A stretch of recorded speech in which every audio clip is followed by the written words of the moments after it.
I'm focused on the spirit cause it keeps me from his fire. The Holy Ghost was with me, so my fear I leave behind. My sins were all diminished when he took that breath and died. And if you think I'ma give up on my God, the devil is a lie.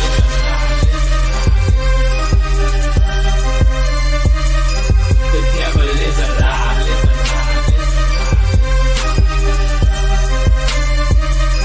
The devil is a lie. Hello, welcome to Black Tea News. I'm your host, Christina Barr, and another shocking act of terror happened yesterday in Boulder, Colorado. There was a group of peaceful protesters, like legit peaceful protesters, who were just marching for awareness for the hostages still in Gaza. And by the way, the headlines were so tortured for the explanation of what happened. It was just really insane. I don't know why they just can't say, you know, that Jews were attacked in Colorado and anti-Semitism, terror, acts of terror. What they just don't want to like blatantly admit it. Their headlines were really tortured. But a man who is here illegally, he overstayed his visa, set some people on fire with Molotov cocktails. And you had people saying, "Oh, we don't know if it's terror yet," and Jamie Raskin deflecting with gun control narratives and all kinds of stuff. And it's just really insane. It's really sad. And unfortunately, this is a pattern.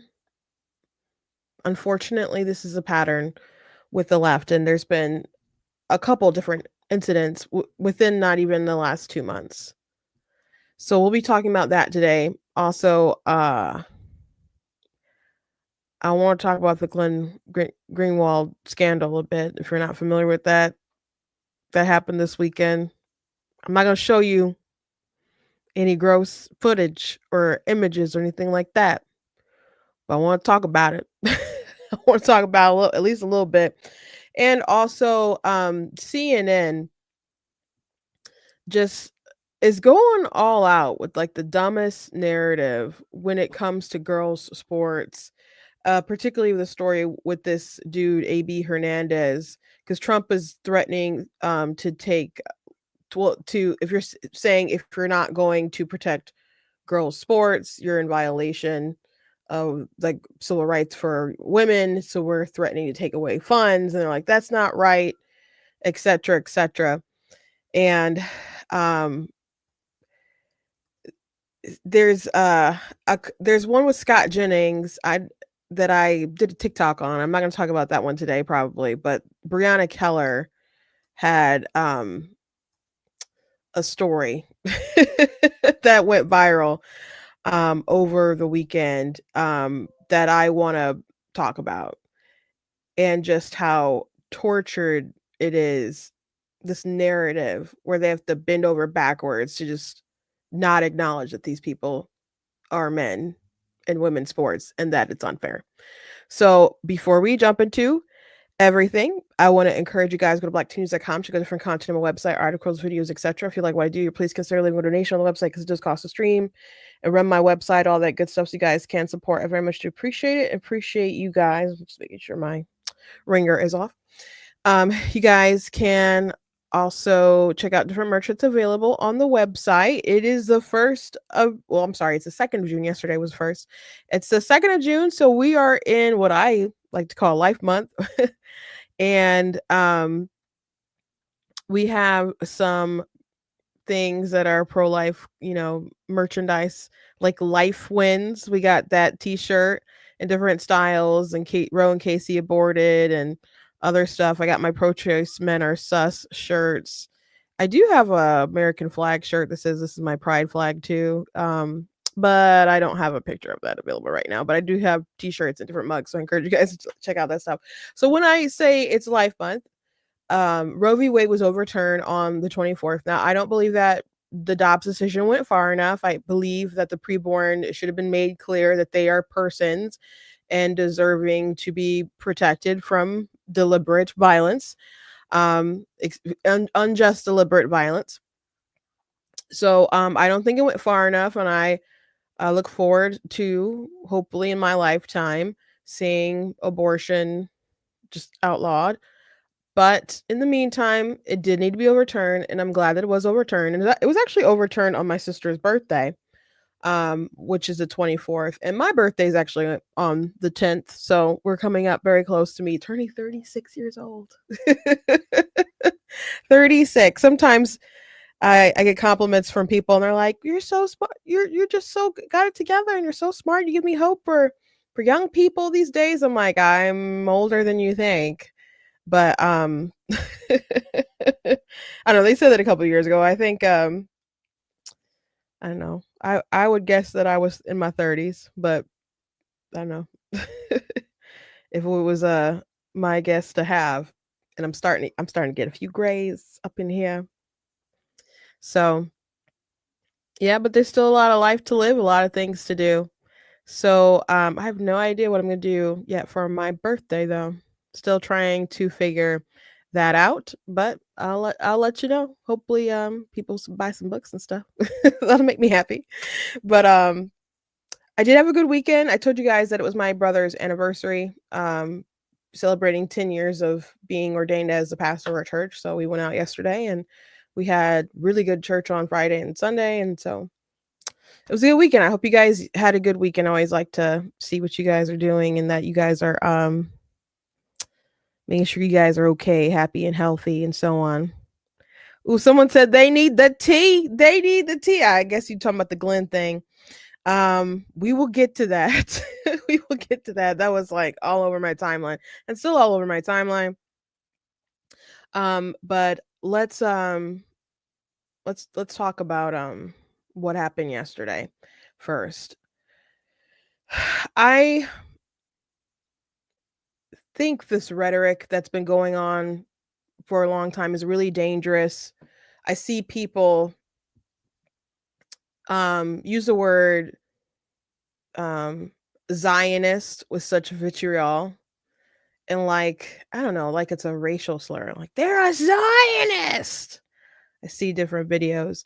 And a Zionist is just someone who believes that Israel has the right to exist. And that's basically it. I mean, the pitch for Israel was that the Jews needed their own nation and their own homeland to be able to take care of themselves. And the more you see after October the 7th, the more solidified I think you ought to be in that belief.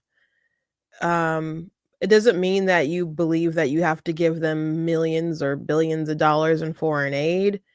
It doesn't mean that we need to send boots on the ground or anything like that. It just means that you believe that they have a right to exist. And there's a lot of harm toward them, not just where they're surrounded by enemies in the Middle East, but unfortunately in the United States of America and other places too. Like I've seen videos online of people chasing down Jews in airports and all kinds of horrific things. And historically, they haven't been safe in other places. They've been driven out of different countries. And um, but the vitriol people had toward like just the hostages, like people tearing down images of kids who were kidnapped, babies who were kidnapped, you know, people running into cars into people's homes, attacking protesters.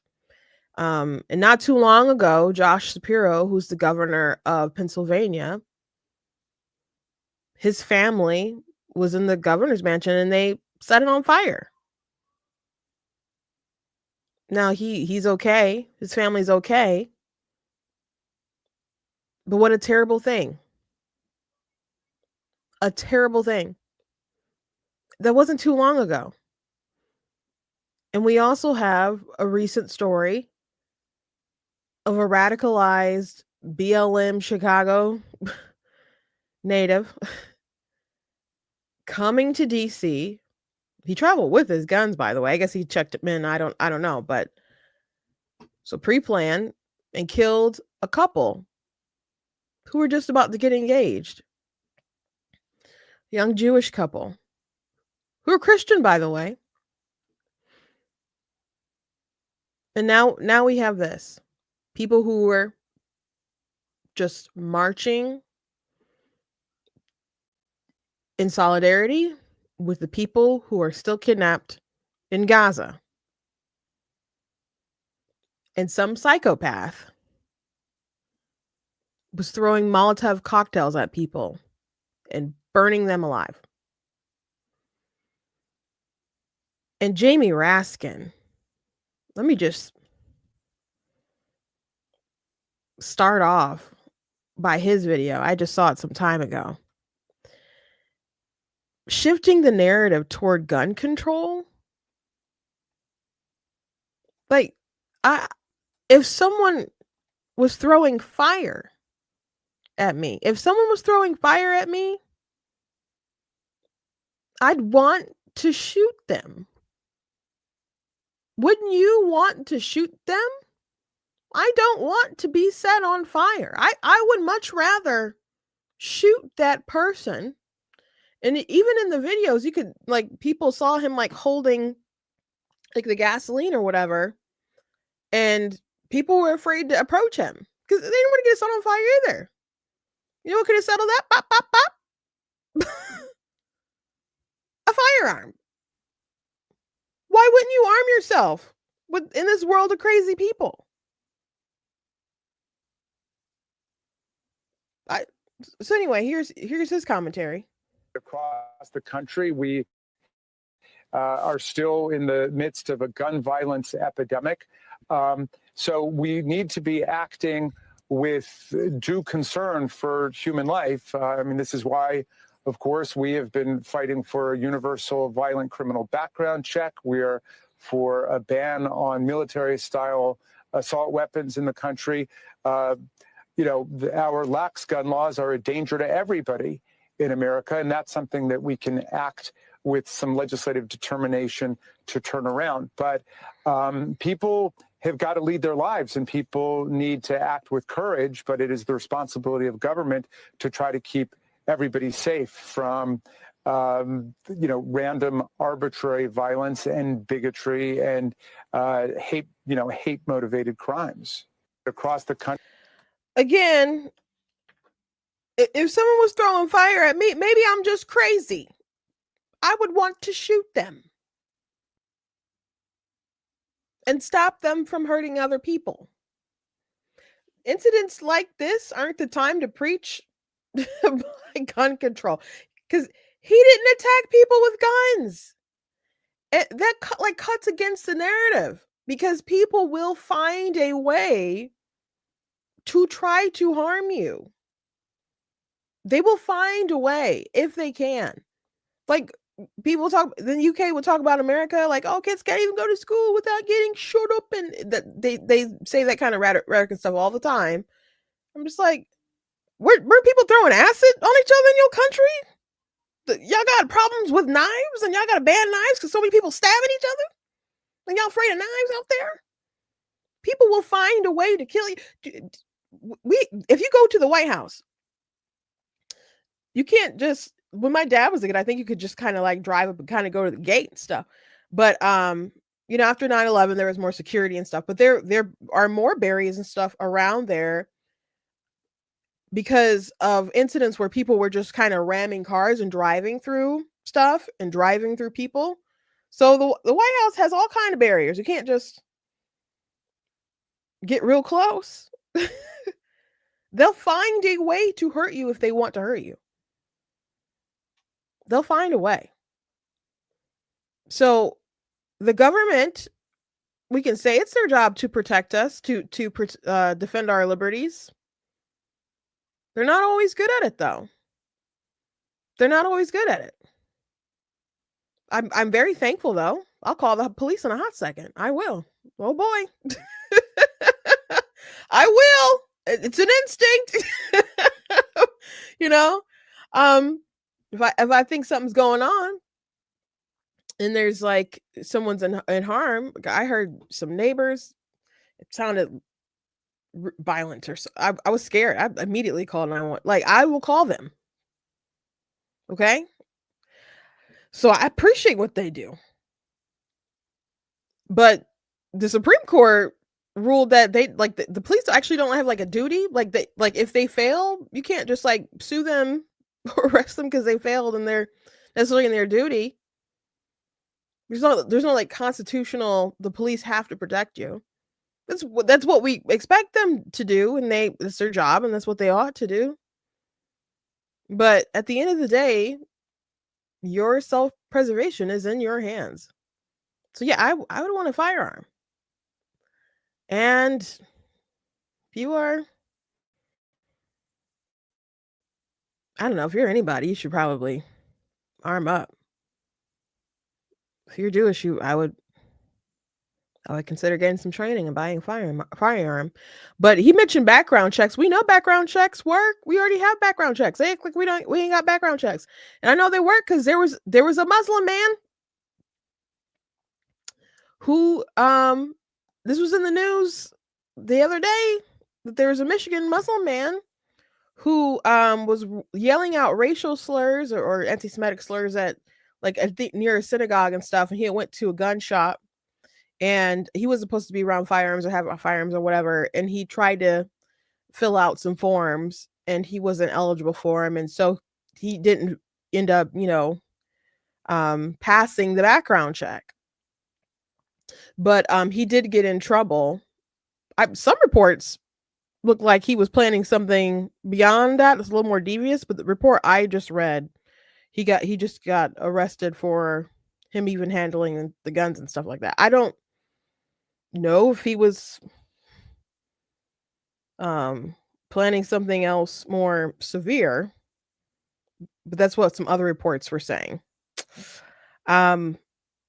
Anyway, we do have background checks, and that's why it's really important when people lie on their forms, like Hunter Biden, that they don't just get a pass, like Joe Biden and his DOJ tried to do. And then I guess he did, because he got a pardon. He got a pardon for that, if you recall.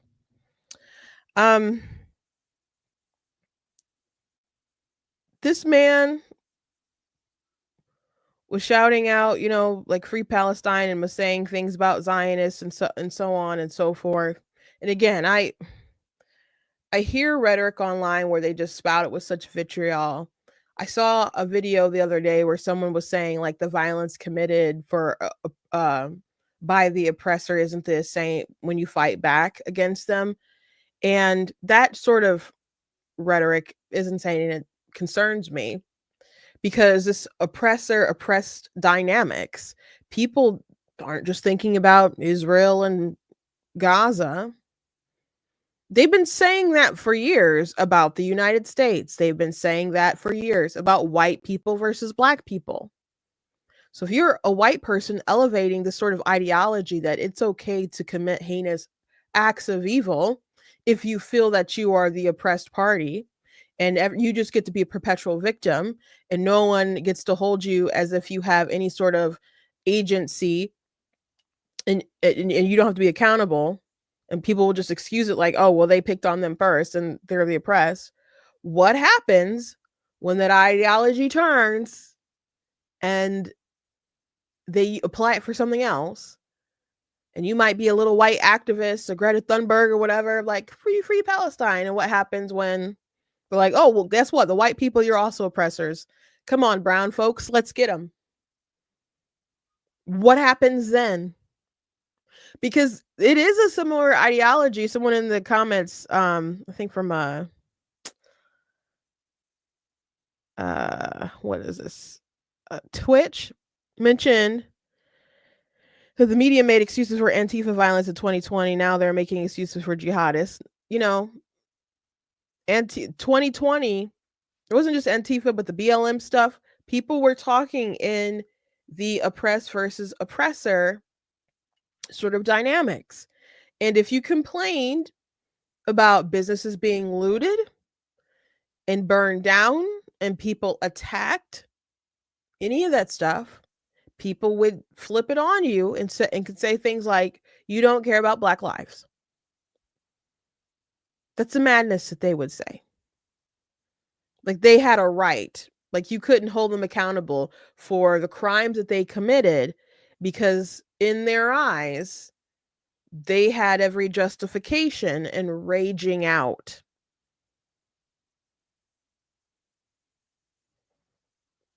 This is continuous nonsense.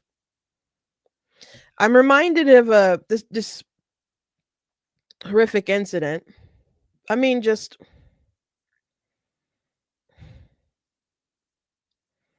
these these people on the ground.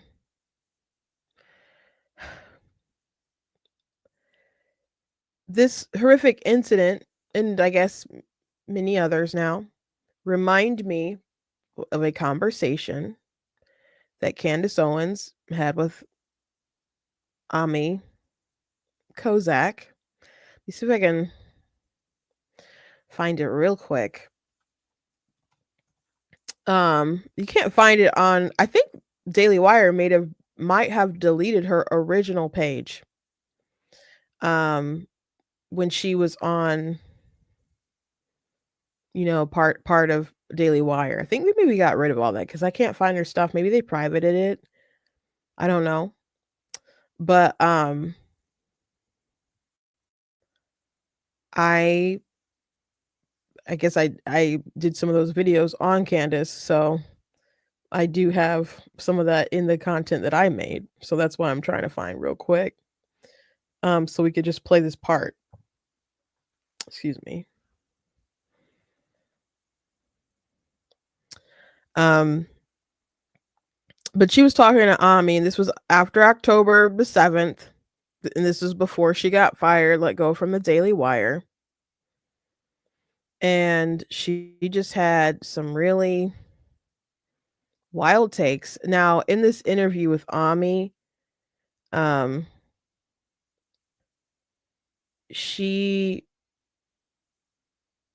thing that went really viral was when she was talking about the Muslim quarters and how she thought that there were sections in Israel where only the Muslims could live, and he was like, no, that's like, Chinatown and little, Mexican town or whatever. There's different sections where people might live, but that doesn't mean that it's like segregated like that. And then she argued with a little bit with Ami, and then I think she eventually accepted what he said. But I want to play the part that I think was like the worst part of the interview. And that they want to rid the world of the Jews. And so that's when Candace Owens said the thing that I think was the biggest red flag in their conversation. There's a moral standard here. We got into World War II also, and World War II was a terrible thing, but we had to defeat the Nazi regime for the sake of humanity. We both, I think, would agree on that. Yeah. So to be an isolationist in principle, I mean, I would want a world of trade and prosperity and peace. But if you have regimes that don't believe in that and don't have those values, like Hamas, like Iran, they don't believe in what you believe in, what you and I believe in, coexistence, peace, trade. They don't believe in those things. It's a very different ideology. This is not about a geographical, geopolitical dispute between Israel and Palestine. This is about an ideological mission to rid the world of Israel and the Jews. That's what I think people misunderstand. Yeah, well, Jews live very comfortably in the United States of America, so they're not going to be. I mean, obviously, Jews lived comfortably in Germany before Germany too. They did. Doctors, lawyers. I really struggle when people start using, things that have happened in the past that are abhorrent, like slavery, to say that, like, if this doesn't happen, then slavery is going to be back, or if this doesn't happen, then it's going to be the Holocaust too. I think there's a lot more meaningful chatter and discussion that we can have. We don't have to resort to that kind of, History repeats itself if you forget it. You have to be conscious, and Jews especially. Unfortunately, I'm a grandchild of all four of my grandparents are Holocaust survivors. Yeah, so I thought that was kind of one of the worst parts. And she goes on. I mean, this is from the video I did, Candace Owens versus Ben Shapiro, the entire saga. And this was the entire saga at the time, but more happened after that. But I never did a part 2. But him explaining that Hamas and their ideology in ridding the world of the Jews and stuff, it's not just Israel. People say, "Oh, I'm just critiquing Israel and they're coming after me." A lot of people's criticisms seem to be beyond Israel. When people shout out globalize infantata, I don't think that's just a you don't like Israel thing. You know, sorry, but I think there's kind of more going on with a lot of different people's criticisms in general. With Israel, not saying there's not legitimate criticism for them.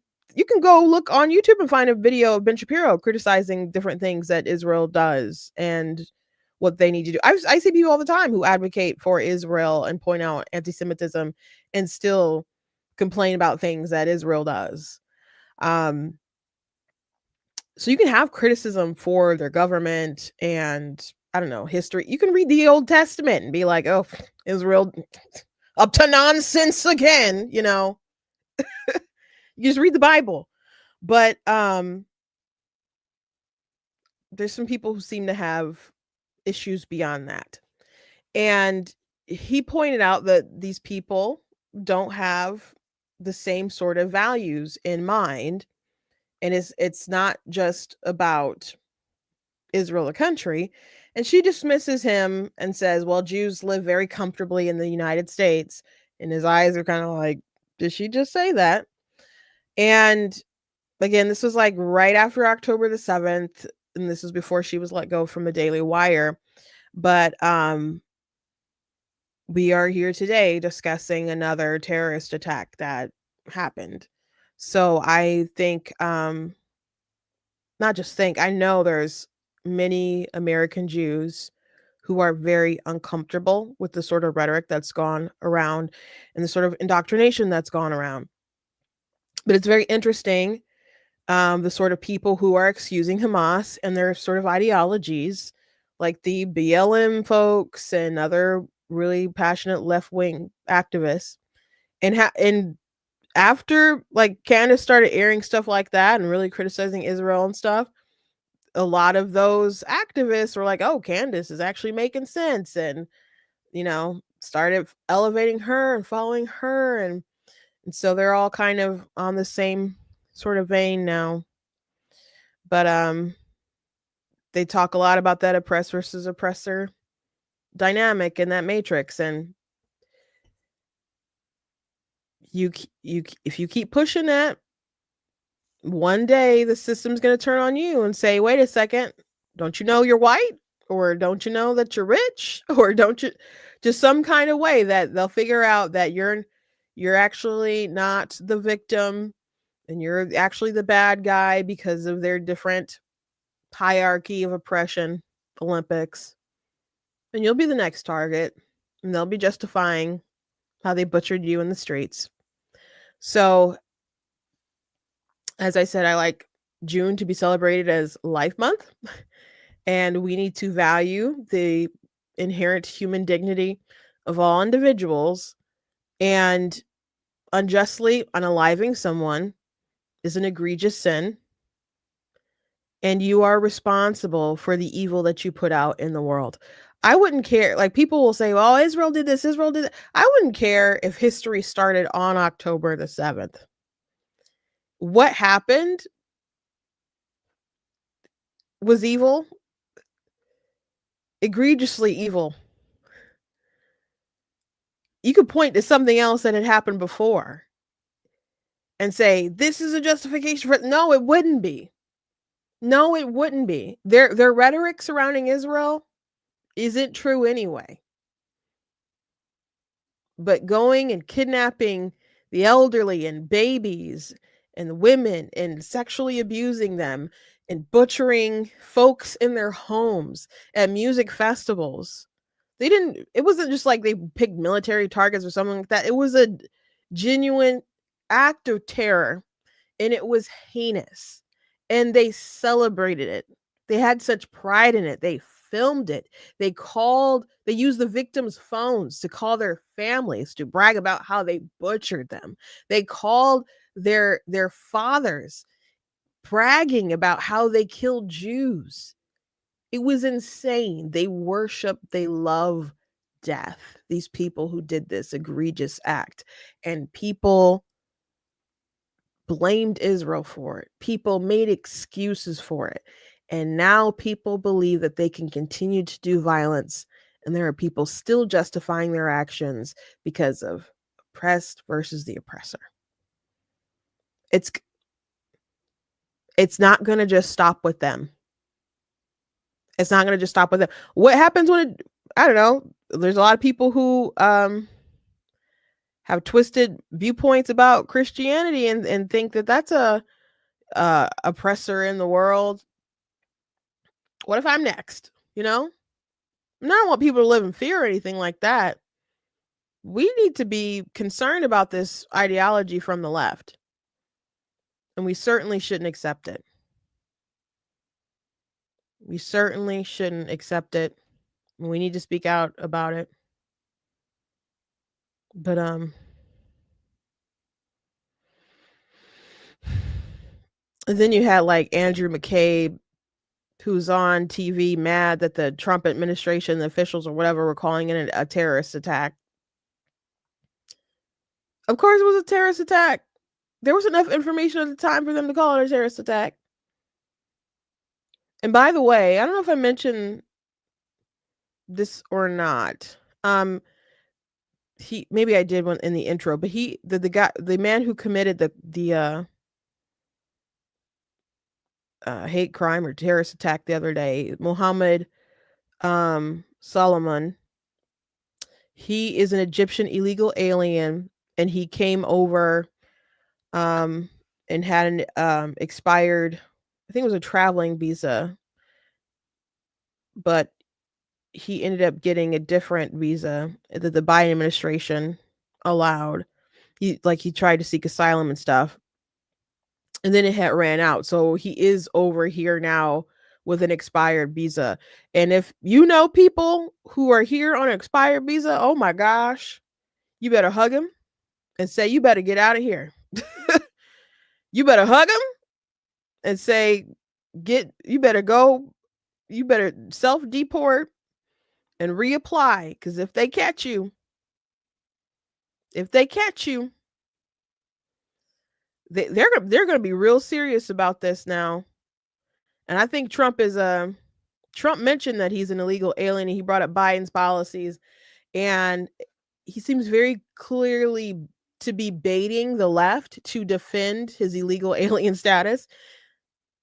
So he could point and say the left is defending this illegal alien who were burning these people alive. I haven't seen this. This is a fresh trap. So I haven't seen the left take the bait yet. I'd be surprised if no one did. New details on the Colorado terror attack suspect. Feds charge him with federal hate crime. According to the federal court filings obtained by Fox News, Egyptian illegal alien Mohammed Solomon admitted in an interview that he wants to kill all Zionist people and had been planning an attack for a year, and that he would conduct the attack again if he could.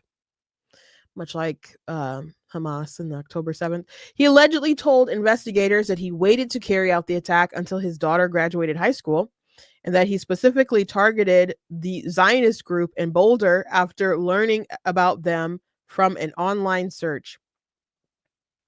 It was premeditated, as he allegedly admitted he knew they would gather on Sunday at 1 p.m. He arrived and waited for them. Additionally, investigators found a black container with 14 more Molotov cocktails near the spot he was arrested in. Inside his vehicle, investigators found paperwork with the words Israel, Palestine, and USAID. This man was admitted into the country via a tourist visa during the Biden administration. He overstayed, filed asylum request, and was granted work authorization by the Biden admin, which expired at the end of March of this year. So maybe he knew, he said he was waiting until his daughter graduated high school, but maybe he also knew his stuff was expired. He wasn't getting an extension, and might as well do it now. That is so sad. It's so sad. We were talking about Colorado last week for some reason too, I think. It's just a This is a crazy world. Anyway, let's look at CNN. This video went viral about AB Hernandez and this lawyer Julie Hamill really was able to own her just by responding normally. Like, I first saw people say, "Oh my gosh, she gave a masterclass interview." And I don't even think it's that much of a masterclass. It's just like common sense things to respond.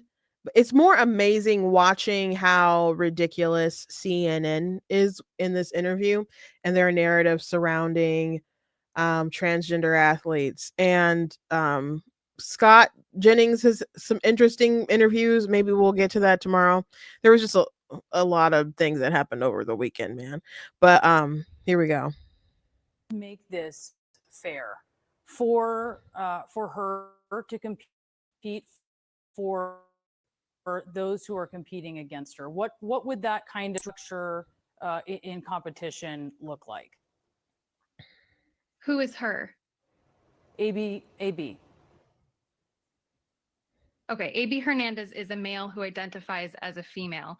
What would be fair is to have Hernandez competing in the male category. It is not fair to the females competing to have to compete with a male. Okay, so in Trump's federal funding threat, is that something that would hurt all student athletes, including athletes who are female? Right. So the law actually says that schools that do not abide Title IX or other federal laws cannot receive federal funds. So that's not Trump's fault. The problem views here on Title IX. So just to be clear, not everyone agrees with you on how you're viewing it. So in that regard, if you were to take away the funding on as it pertains to trans athletes, not everyone agrees with you. I think we just have to be clear about that. If you are taking away the funds for athletes, student athletes in California, isn't that going to hurt all of them? Taking away federal funds is going to hurt all California kids, which is why the state of California needs to comply with federal law. It's very simple. So when you dig into the science on trans athletes, what is really clear is that there needs to be a lot more research on a lot more trans athletes to be able to draw better conclusions about the effect of whether gender affirming care actually reduces or eliminates the advantage conferred on an athlete who is genetically male. Would you welcome more research? Is this a situation where more research might help? I absolutely think that more research and more careful and thoughtful discussion is necessary here. Pediatric sex change procedures are very harmful and they cause lifelong damage to children. And this is something that the United States of America needs to examine thoughtfully, and people need to be able to discuss openly without being called bigots and transphobes. Yeah, totally hear you. So there are obviously clear benefits to playing sports, to competing in sports. So when you're looking at an athlete like... I'll let her go on, but I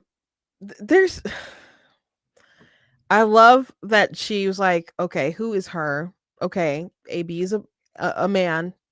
We're talking about a male here. So kudos for that. To say that we need more research, we don't need research to know that boys are boys and girls are girls and that boys have an advantage in sports. And not just sports, but just like they're bigger, they're stronger, they're faster. It just is what it is. Why are there no women in the NBA or the NFL? It's not because they're not allowed. It's not because they're not allowed. It's because they can't compete like that professionally. They can't. It brings me no joy to say such things, but they can't. And maybe in when the people are younger, there's less of a difference, as you mature and your bones mature and you go through all the puberty and all that stuff, those differences get more solidified. So what are we talking, like elementary? Like maybe there's not that much of a difference, but I don't like the idea of people saying, oh, we can track it and see how much of a change or whatever. Maybe we can stop it in its tracks before they go through all the effects of puberty and blah blah, because that just advocates for more harm to be done to minors. I mean, I don't think, and maybe I don't think it's a radical view, but I know there's going to be people who don't agree with that. I don't think anybody should be having these surgeries or anything like that, including adults, because I think it's abuse. I think it's abuse. If someone came up to you, we'll use Johnny the Walrus version. If someone came up to a doctor and was like, I believe I'm a walrus, will you do this cosmetic surgery on me and chop me up and all this kinds of different stuff? Would you like, they're living contrary to the reality. Or if someone was like, I have body dysmorphia, I want to be disabled, like cut off my feet and my hands. Should doctors be like, okay, sure, let me do that? Or are we causing harm to people who have something wrong with their minds? I think it's abuse. Chloe Cole, she wrote a post about how this is the anniversary of when she had her breasts chopped off, and she was a minor when that happened. And so she's glad to I didn't know she was religious before. I don't know when she kind of made that turn or whatever, or maybe she always was and just got more religious, but she's finds more worth and identity in Christ, and I'm glad that she's found some healing after what she did to herself and what her parents allowed to be done to her after they were emotionally blackmailed to comply with her dysphoria. But it was contrary to reality. It was contrary to reality. It's people might compare it to, like, well, what if someone wants a breast reduction or something like that? Wanting smaller titties or bigger titties or something like that isn't the same as, I don't believe I'm a woman, chop me up. It's not the same. So I think it's abuse to people who are unwell. And I don't think doctors are acting in a humane way to their patients.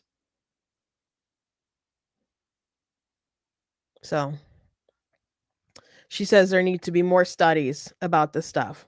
Kids shouldn't be going through these things. And we should not be entertaining it. Sorry. Sorry, not sorry.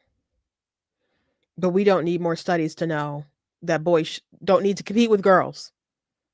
The reason why we have these protections for women, these civil rights protections for women to have their own separate sports and so on, is because they need opportunities. Because if all the boys can play, if there's just gender neutral, if it doesn't matter, just make gender neutral categories and everyone can compete. And guess what? You will have no women winning anything. No women winning anything. We don't need a study, Brianna. We don't need one. AB Hernandez, what would you have her do so that she can benefit from sporting?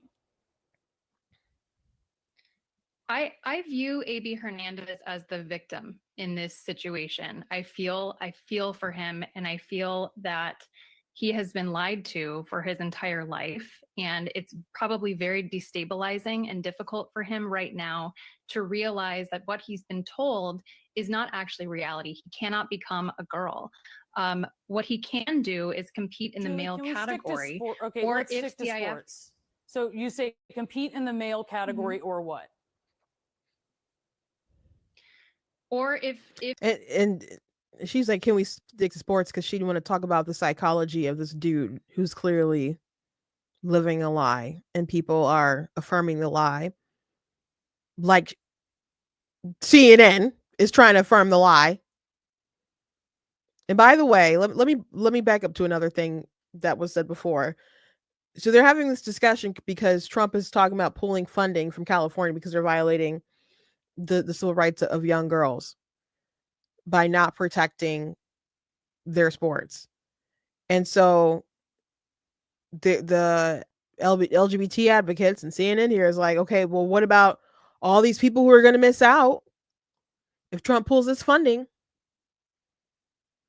And okay, that's exactly the question. Like, if they're under threat of losing all this funding because they're not following the law, If they're under threat of that, shouldn't they follow the law for the sake of all the other athletes in the state and everybody else who needs the money? Why does everyone have to suffer for AB, for his ego, for his worldview? Why do all the women that he beat, the records he beat, not just his team, people who didn't make their team, people who they raced against on other teams, why do they have to suffer? And why do you expect everyone else to suffer? He should just not play. It's just that simple. Or he should go play with the boys. I think as soon as you start injecting yourself with all these hormones and stuff, basically should be disqualified though. But at the very least, you could play with the boys. You could play with the boys because you are a boy. You don't have to play with the girls. It's so insane. This is crazy. And I understand he's unwell in his mind. But what is CNN's excuse here?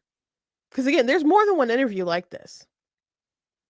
If the state and CIF want to create a separate category for people like AB Hernandez, and that's something that they want to do, fine.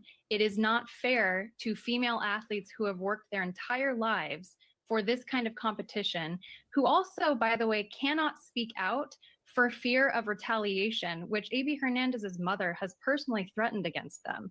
So it's very unfair for our girls and women in California to have to compete with males, have to share facilities with males, and then not be able to speak up about the unfairness because people are going to label them as bigots. Julie Hamill, thank you so much for being with us. We appreciate it. It's just clown car. Let me show you this other video before we get to the Glen tea. Let me show you this other video. Someone who raced and I guess lost against him just, I don't know, decided to pledge fealty to the patriarchy. Do you guys recall? Let me play the video first. Before I start commentating.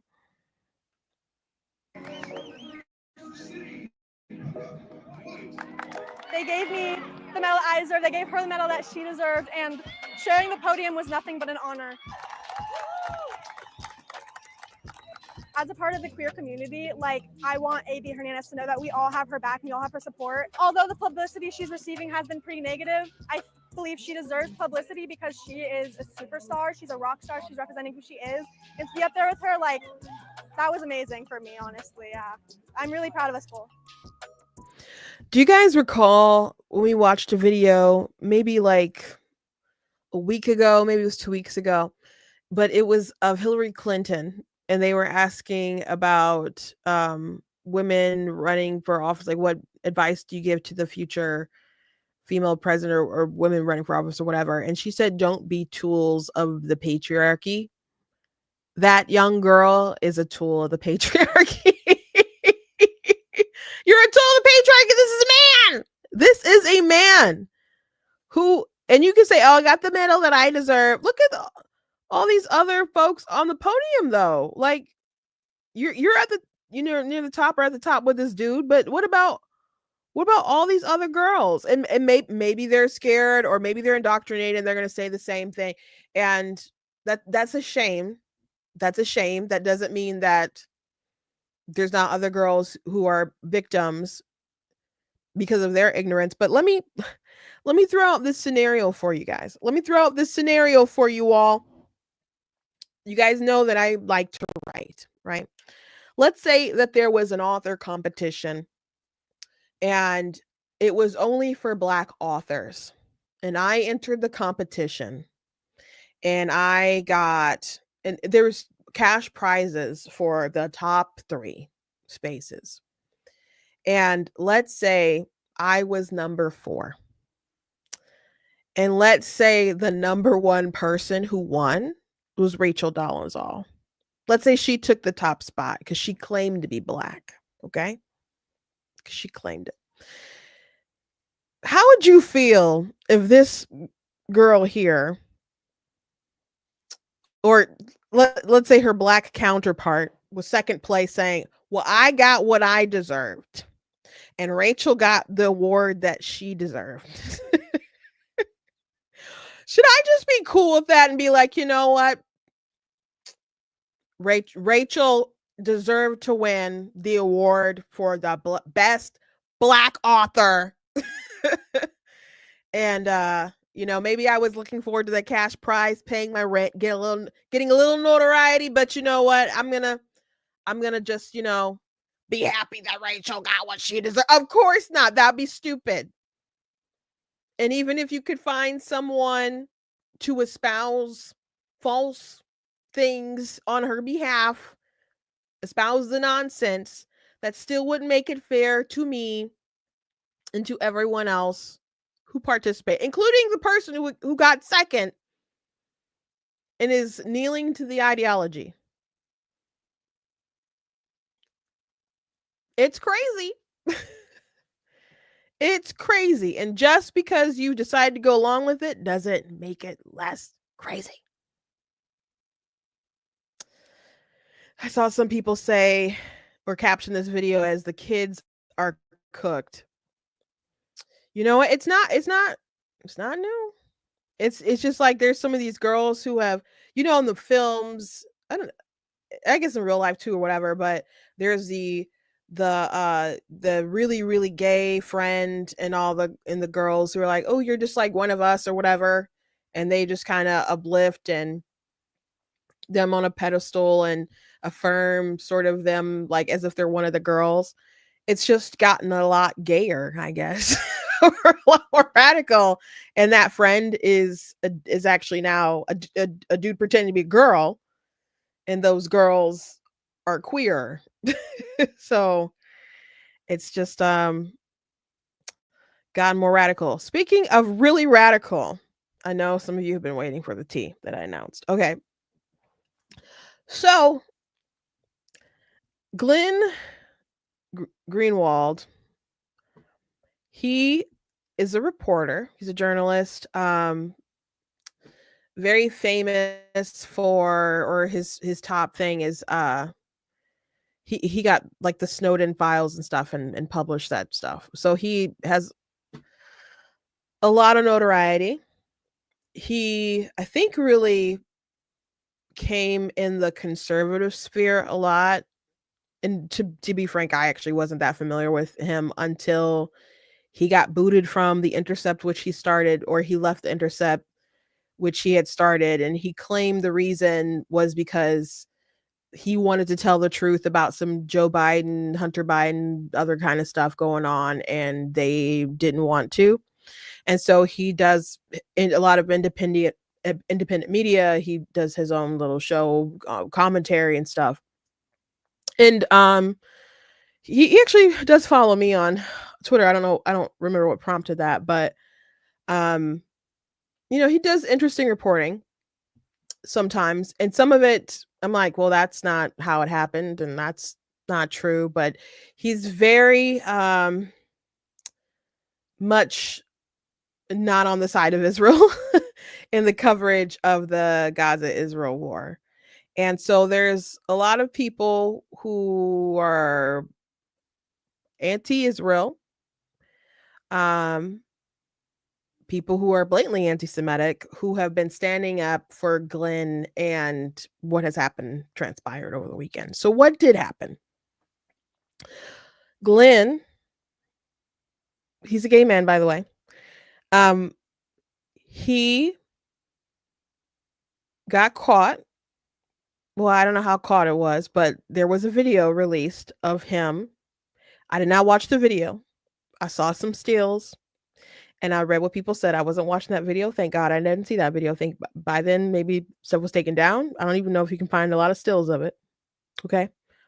But he was with a prostitute that I guess he paid for like $2,000 for.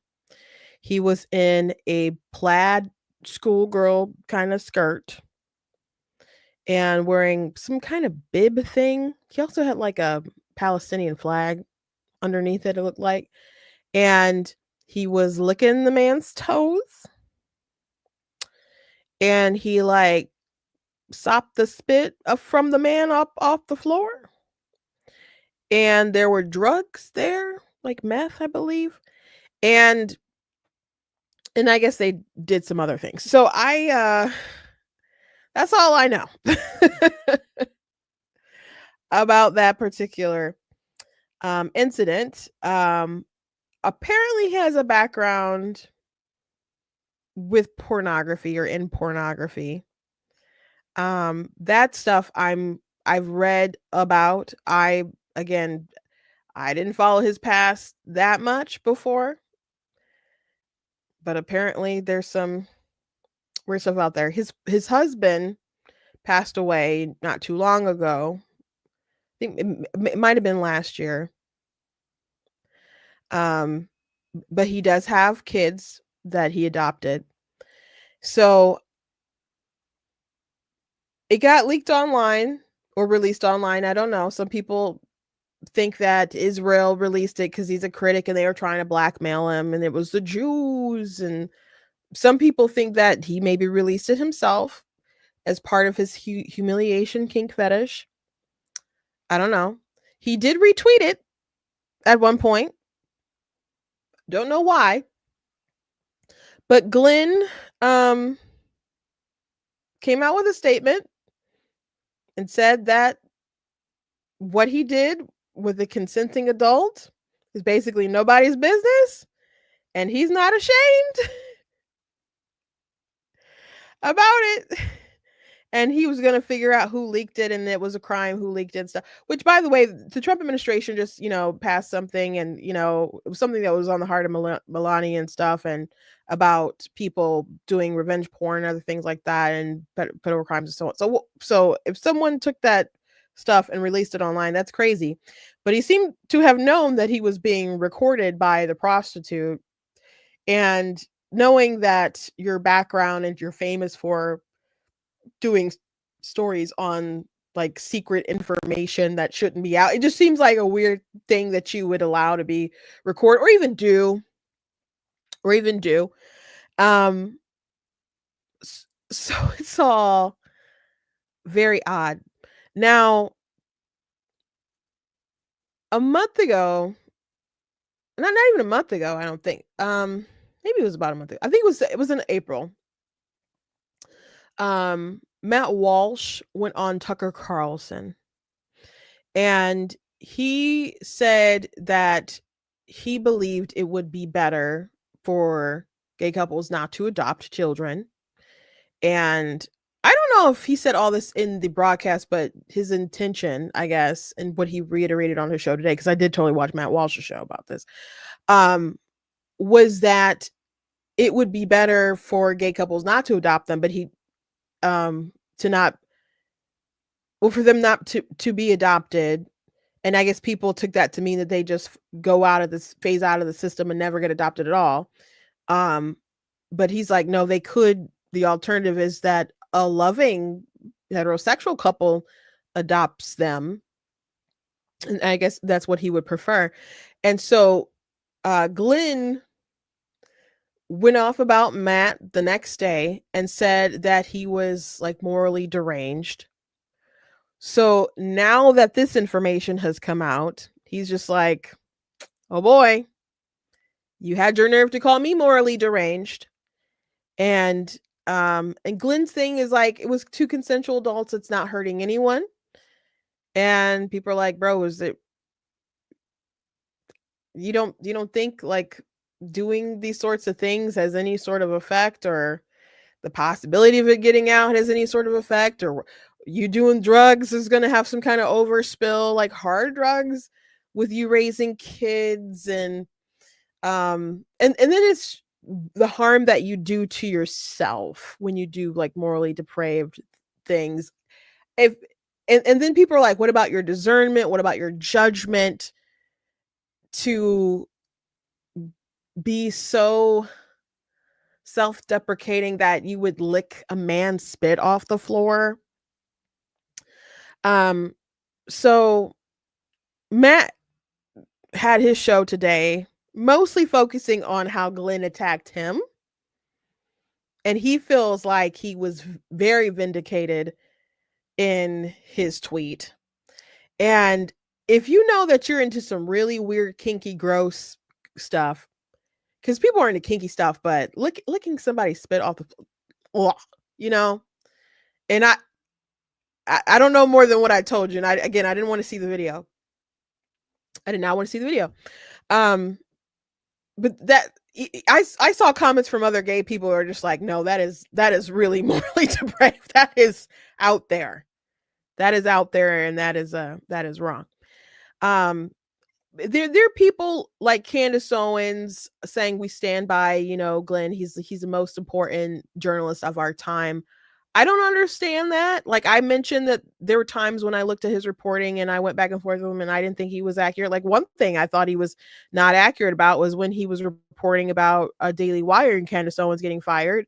And I did respond, like, for example, he had reported Candace Owens publicly invited her former Daily Wire colleague, Ben Shapiro, to a debate about Israel and the current definition of anti-Semitism. It was Owens' criticisms of U.S. financing of Israel and her criticisms of Israel's war in Gaza that caused her departure from the Daily Wire 2 weeks earlier. And I showed you guys a clip earlier of some of her content from on the Daily Wire prior to her getting fired. But I said, why do you claim that Candace was fired over her criticism of Israel's war or U.S. financing of Israel? I thought her commentary prior to maternity leave was embarrassing for the Daily Wire, but I think her comments about Jewish gangs, liking a comment about drinking the blood of Christians, or her segment about Nazi book burning contributed. Maybe even staking her career on the First Lady of France being a man. She did all those things before she was fired. Those things have nothing to do with the war, but I haven't heard Jeremy Boring point to something specifically. Did he confirm with you about why she was fired? And he didn't get back with me on that.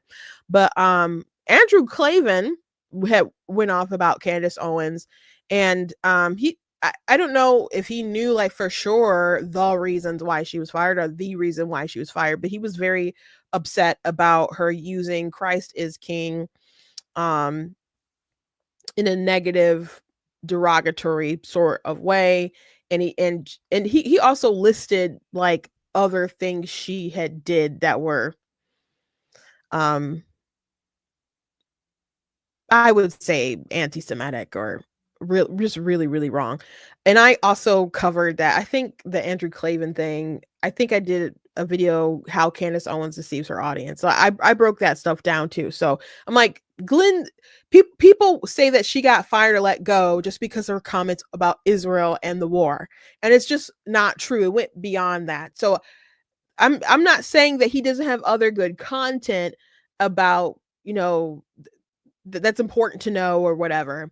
But he's not the most important journalist, and he has blind spots, and he can be wrong.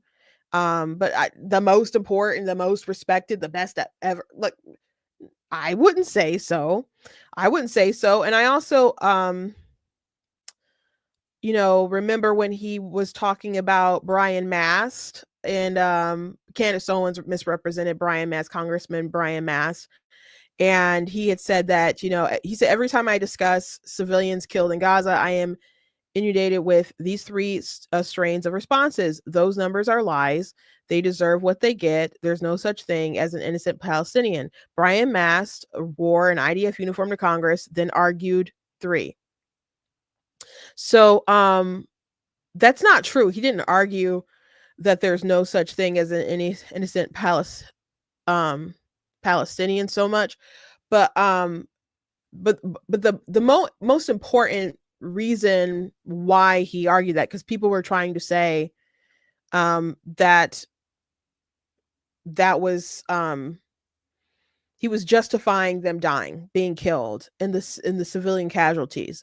But the context of that conversation was about different aid that they were going to send over to Gaza, because they didn't want to give them different things that could have a dual use and eventually be used for terrorism. And so when the left was like pushing back, and he was just like, we got to be careful about, the throwing around like innocent Palestinians or whatever, because of different cultures of indoctrination and stuff, so that they could eventually, maybe some people would use this stuff in the future for acts of terror or whatever. So it wasn't at all in the context of genocide, and people were sharing like a 2-second clip without that background information, Candace Owens being one of them, and which she repeated on different shows again and again and again. And so I went back and forth with, I explained a couple things in the comments regarding that context, and I saw something was deleted. It might have been by him since then, but I just don't think he's spotless in his reporting and his perception of things. And I don't know why he's so negative toward Israel. Something else that was really bizarre to me is when I would see people like really surprised by all this stuff, and he's like, well, I thought he was just a nice conservative gay man. I'm like, he's not conservative. He's from the left side of things. Like you go to like socialist Marxist like conferences and all kinds of stuff. Not that automatically makes you one, but he's been on the left. He's not on the right. And just because he said things about Joe Biden, that makes him on the right. Like, people need to have more discernment to that. And then it's to confuse them with a conservative. Like, what is conservative to you? Like, how many times have you heard them preach about fiscal responsibility or conservative social issues? Because I don't think he's mentioned such things. But a back and forth that we did have that makes me kind of not surprised about his response to his sexual exploits. It's something actually that happened with the Daily Wire, but Matt didn't mention this. He probably doesn't even know. But Christina Buttons used to work for the Daily Wire for a little while, and then she wrote an article about why she was leaving, because she thought that, like, I guess Michael Knowles and Matt Walsh were hateful in their rhetoric toward the gender ideology debate so much. So, and she wanted to cover things with more nuance than that. Excuse me. So, Glenn had commented on her tweet about leaving and said the attempt to depict people as subhuman monsters due to any political disagreements benefits outlets that thrive and depend on hateful polarization, but it's so often, not always, but often a wild caricature. Read this reflective resignation letter from, Christina Buttons. And he said there had been a culture war consensus for 20 years or so, grounded in the principle that consenting adults have the right to do what they want without the state or society intervening. Parts of the moralistic left and right, more the latter, have been eagerly abandoning this. And by the way, there was like a shift, I guess, as more libertarian sort of thought started like leaking in to the conservative movement, but conservatives, since when were they mind your business? Like, there's a lot of you. We ought to do better. We ought to try. We ought to just try to be better as a society for our children, and it's not good to just kind of steep in your sin, because those things sort of leak out. Like the whole ideology of, I guess the lie with the same-sex marriage thing was, we just want to do what we want and love who we want, like stay out of our bedroom. And the conservatives were trying to warn people that they'd have to teach this stuff in school, and there's a slippery slope.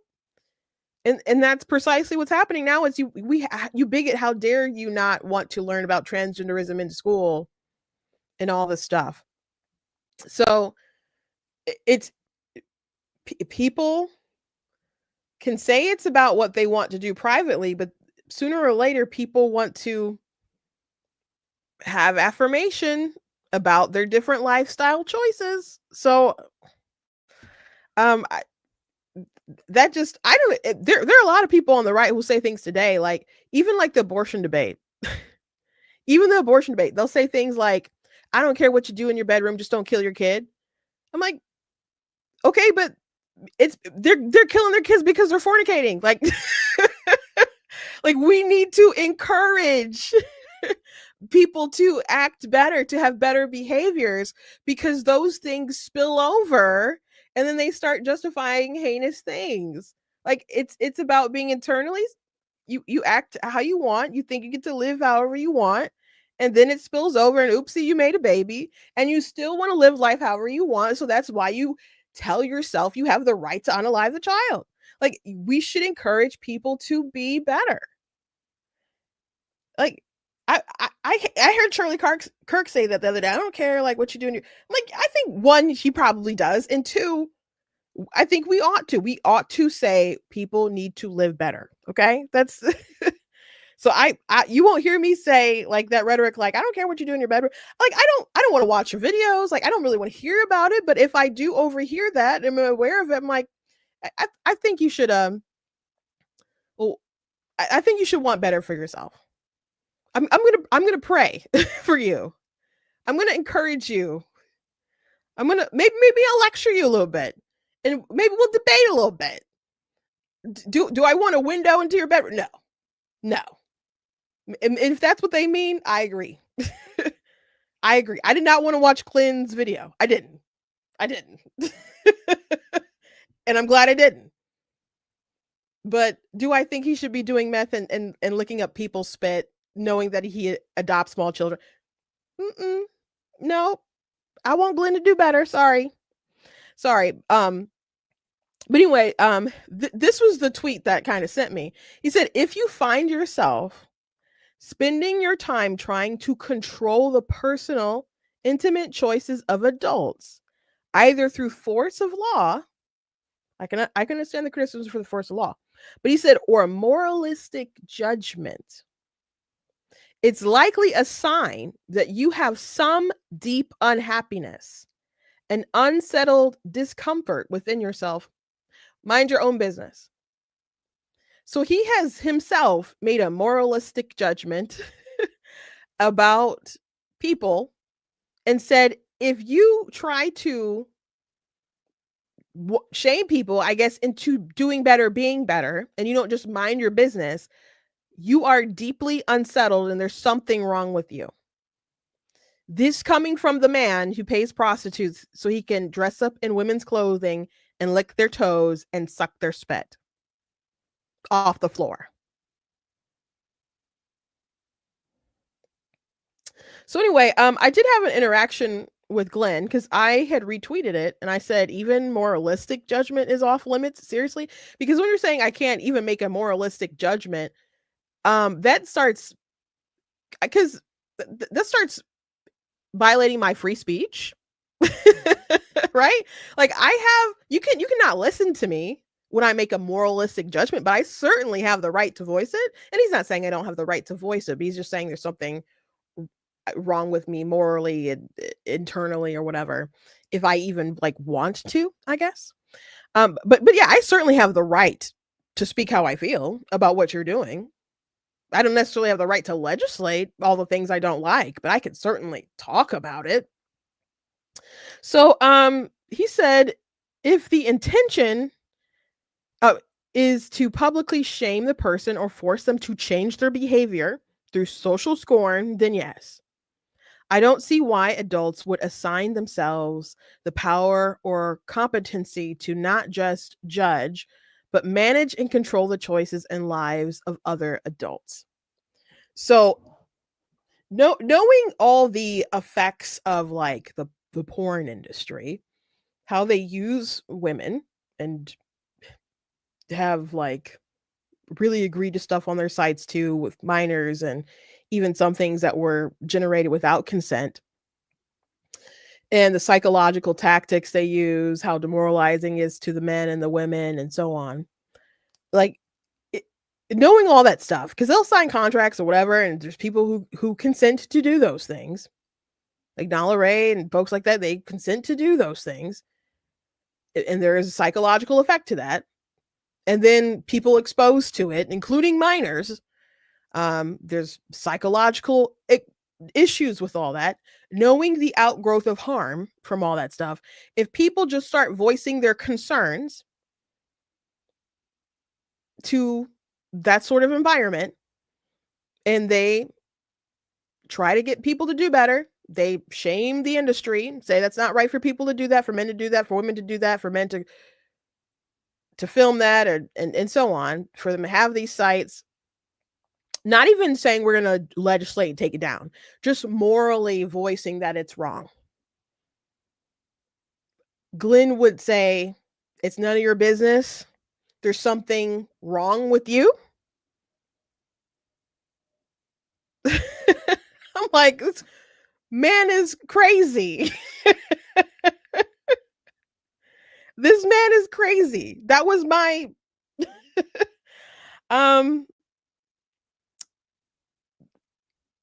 that was my take back then.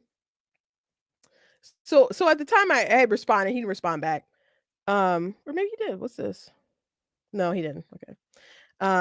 But your statement is a more moralistic judgment, and it makes pretty bold assumptions. For example, if I complain about adults fornicating, do you think it's because I have a deep unhappiness and it's not out of concern and compassion because of the negative impact of children in fatherless homes and the fact that 86% of aborted babies are from unwed women, etc.? I have an unsettled discomfort for trying to encourage adults to choose different behaviors. He didn't respond.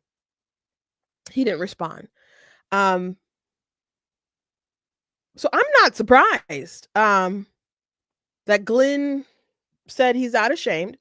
I think what he said to me about the moralistic judgment was just him projecting, because he's into some pretty disgusting things and he doesn't want anybody to judge him. And he even brought up Donald Trump in his defense of himself, and that made some folks mad. Let me see if I can pull it up real quick. Okay. Because Jason Whitlock was one person who defended him and said, can you separate Glenn's courageous journalism from his immoral, degenerate personal life? Is there a scripture to guide us here? Please share. Thanks. And he said, serious, thoughtful question. How have you been able to separate what you regard as Donald Trump's inspired and noble political leadership from the repeated behaviors of his private life, long considered deeply immoral and degenerate under the most widespread and long-standing Christian and Western moral dogma? It's funny that he's bringing up Trump into this, because Trump would just find that whole licking the spit thing disgusting. Like, do you guys recall when there was the Russia Trump peeing on prostitutes, like propaganda going on, and Trump's like response to that was like him talking about that issue like part of him talking about why it was so silly and so stupid was like how disgusting it was, because he's a bit of a germaphobe. So so just the thought of Glenn trying to compare himself, knowing how Trump will probably react to his degeneracy is insane. Overlapping affairs and marriages, serial adulteries, affairs with porn stars that he paid to cover up, closely cavorting with Jeffrey Epstein after he was publicly convicted of sex trafficking of minors, boasting of grabbing women's pussies without asking. It could go on and on. We'll leave to the side the multiple allegations of sexual assault from various women to whom he wasn't married, even though he was one was reportedly upheld in a court. So now he's like going full on like leftist narrative. Now the some of this stuff, so Trump, to me, I mean, there is a video of him saying that he's never asked God for forgiveness, and people have railed against that video. People don't just accept that, like, oh, cool. But people, you know, the thing about Trump being the nominee and people supporting Trump, like when it came down to with politics, I would really like to go back to having someone who you would presume has a good family life and is a good, moral, upstanding character, whatever. But the reality is we've had a lot of presidents who haven't been so. And you pick the best person for the job, for the different things that you want to accomplish. I do think that there's too much like hero worship or whatever and blinders on when it comes to Trump. I've never been such a person. I've very much voiced my concerns and his faults. But to me, like people have said like, hey, let me pray for you. And Trump has been like, yes, I need it. Like I think there's plenty of people who go out and they'll sin or whatever. And they might just be like, I'm just not, it's not that what I'm doing is great, but it is what it is, you know? Instead of like having this attitude of, if you judge me, something is wrong with you. Like there's a different mentality there that I don't think these situations are comparable. But he kicked out Jeffrey Epstein of his club. He said he apologized for the grab him by the, you know what? He apologized for that to the country, even though he said it was locker room talk. And after that 2016 election, I had to do the recount stuff. And I had, when it was all over, I was talking to the Hillary people and the Jill Stein people who were actually just Hillary people. And all the people who were working for them were gay men, and I was the only woman. And they were there, and they were there with their boyfriends or whatever. Or one might not have been a boyfriend, but it was a gay friend. And they admitted that they thought it was locker room talk and that they say worse in the locker rooms and whatever. So I don't think people gave Trump a pass for that because they thought that he actually did those things. But at the same time, people also know that women do chase stars as well. So if people thought that he was really just like a serial, well, he was Bill Clinton. I just don't think it would be the same. Even like with these allegations that he's bringing up, and he brought one being upheld in court. Talking about the E. Jean Carroll case, that I don't want to say too many things about her because she out here suing people, but she did say that rape was sexy. And they didn't even find that he did rape her. And it was a civil case. It wasn't like a legal, like criminal case or whatever. And they just found that he had, that she had made claims about him, and he said those claims are crazy. And so she sued him for talking smack about her. And like, well, you have to prove your claims. That she couldn't prove her claim enough to the court that he had actually raped her. But they were like, okay, well, we're going to say that he essayed her. He sexually assaulted her. And so he had to pay, a judgment was awarded to her for that. But I think there's a lot flaw with that case, and I don't believe her. She's crazy. And there's other allegations, sure, and a lot of them that I hashed out or went through in 2016 that I didn't think sounded credible either. There's things that I know about him that I don't like, though. Like in the Hollywood Access tape, besides the grab him by the what's the name, he talked about like how he was trying to get with a married woman. I was disgusted that no one else seemed to care about them. Like, didn't y'all hear that? Are y'all all adulterers? Like, what is going on? So again, no one's looking at this man with not no one, but I never looked at this man with rose-colored glasses. But it was just a bold move for him to bring up Trump. For this whole adult life, Trump lived the life of a libertine Manhattan billionaire, not even close to a paragon of sexual moral virtue. And people would say, yeah, and that's in his past. Like people bring up the fact that Melania was a model, and there's nudes of her that you can find, but she'll say, she's not American, and where she's from, they just kind of look at nudity differently, but she doesn't go around dressing like she did back then. She's very clothed in her life, one of the things I've always liked about Trump is he's never purported to be a moralist, because he knew his life didn't permit that pretense, and it wasn't something he pretended to value. Nor I don't agree with that he doesn't value it. That's not true. As his many close libertine friends demonstrate, or say his choice of Matt Gaetz and Attorney General of this demonstrates, was it something he used to judge moral worth of others.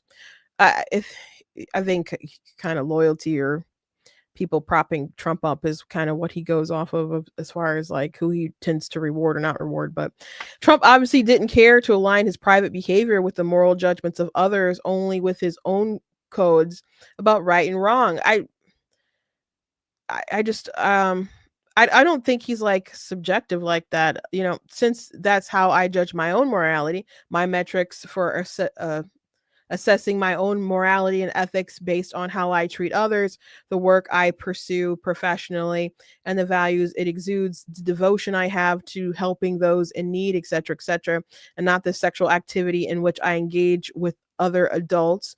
Those glaring moral deviations never bothered me about Trump.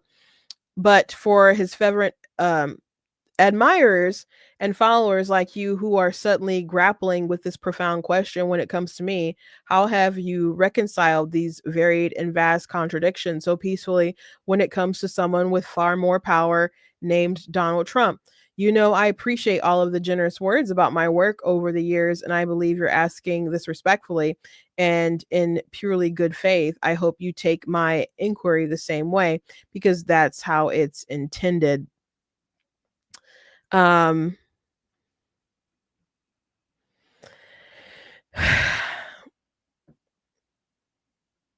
thought that was bold, and people are like, don't compare yourself to Trump. Like, you're not in the same boat. Like, don't compare yourself to Trump. And Michael Knowles also said some stuff about this too. I didn't know he was going to talk about it on the show. He did. I haven't watched it yet. I'm going to watch it when I get done talking to you guys. But he said he didn't plan on talking about any of this stuff, like not because it wasn't wrong or whatever. He just kind of felt like, why kick a man when he's down? Like all these other people are talking about it. But then like the way he keeps responding to all this, like elicits a response, a rebuke. So I think he needs help in prayers, and he just, what about the drugs? And there was like a big age gap between him and his husband too. I think he was like 19 and Glenn was, I don't know, maybe late 30s or something. Someone like said, you lost me when you used Trump to excuse your behavior. Should have just taken your criticism like a man. Yeah. um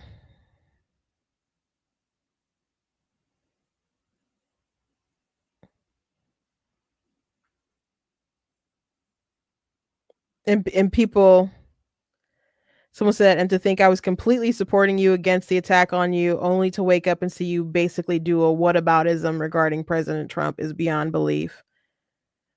He said your post yesterday was all you needed to do. Yep. So people don't like that he came for Trump. So anyway, I don't think it's wrong to want people to do better and be better. And again, I'm not surprised by this behavior, but there is moral harm that he's doing to himself, to the men that he pays, to to the children that are in his care. And people have pointed out, if this video emerged prior to him adopting, and he's lives in a different country, so maybe that's is not the case, but like in the US, if that kind of stuff went viral and they're like, let me adopt these kids, I don't think that they would accept, you would assume. So I just hope he would get it together. But again, I'm not really surprised, but that's the tea. Anyway, thank you guys for joining me today. Please go to blacktnews.com, check out different content, the website, articles, videos, etc. If you like what I do here, please consider leaving a donation on the site, because it does cost to stream, run the site, all that good stuff. You guys can support. I very much appreciate it, and appreciate you guys. You guys can check out the merch on the site, like I'm Not the Victim You're Looking For, and other things like that. So God bless you guys, and I'll catch you tomorrow.